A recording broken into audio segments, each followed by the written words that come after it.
while you're running, if you want to get into a nice cadence of heart rate variability, do double inhales.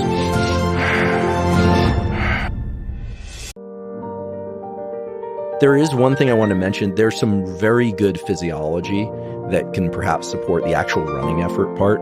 These are very new data. We have a study going on with David Spiegel at Stanford looking at how different patterns of breathing can affect heart rate variability. Heart rate variability is good. There's this interesting mechanism that I think most people might not realize, but that medical students learn, that your breathing and your heart rate and your brain are in this really remarkable interplay. It goes like this. When you inhale, this isn't breath work, we're not going to do breath work, but when you inhale, the diaphragm moves down. The heart gets a little bigger because there's a little more space in the thoracic cavity. And as a consequence, blood flows a little bit more slowly through that larger volume. And there's a category of neurons, sinoatrial node, that sees that recognizes that slower rate through that larger volume, sends a signal to the brainstem, and the brainstem sends a signal back to the heart to speed the heart up. So every time you inhale, you're speeding the heart up. When you exhale, the diaphragm moves up, the heart gets a little smaller, the volume is smaller, blood flows more quickly through the heart, signal sent up to the brain, and the brain sends a signal back to slow the heart down. This is the basis of heart rate variability.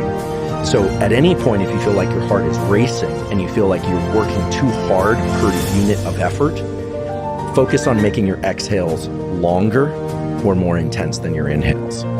If ever you feel like you're truly flagging, you do not have the energy to get up, it's like, okay, it's time to go, and you're exhausted, you want to draw more oxygen into the system, get your heart rate going faster. Now, some people, when they hear this, probably think, well, this is really obvious, but there's so much out there about breath work and how to breathe and all this stuff, but no one talks about how to do it in real time while you're exerting effort, while you're running. What this will do is that when you do the double inhale, it has the effect of reopening the alveoli of the lungs. Your lungs are filled with tons of little sacs. They tend to collapse as you fatigue. And carbon dioxide builds up in the bloodstream, and that's when we start getting stressed. If you've ever been sprinting, you start getting beat, and you're going as hard as you can. What you really need to do is double inhale and reinflate these sacs in the lungs, and then offload a lot of carbon dioxide.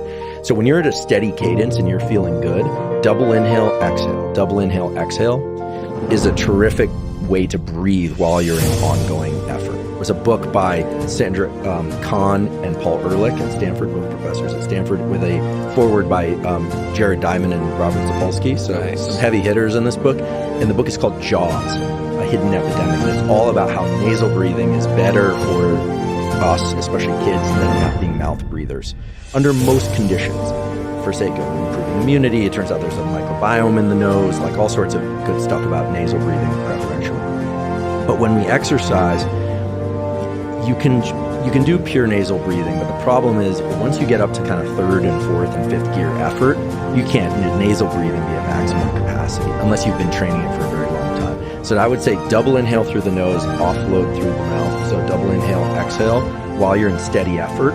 And then if you really feel like you need to gas it and you're pushing, the data show that then just use whatever's there, right? Just go into kind of default mode, because bringing too much concentration to something is also going to spend epinephrine. The goal is to get into that, I don't like the word, but the flow state where you're not thinking too much, you're just in exertion.